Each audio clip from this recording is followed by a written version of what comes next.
இடியாப்ப முனை தேட முடியாது முடியாது அதுபோல சந்தேகமே வீணான சந்தேகம் வீட்டுக்குள் வந்தாலே வெளியேறும் சந்தோஷமே. பாரதி ஒரு நிமிஷம் உள்ள வாயே.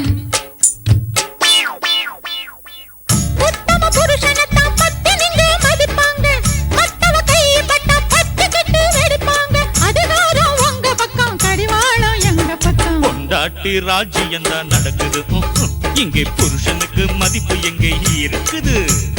பொண்டாட்டி ராஜ்யம் தான் நடக்குது.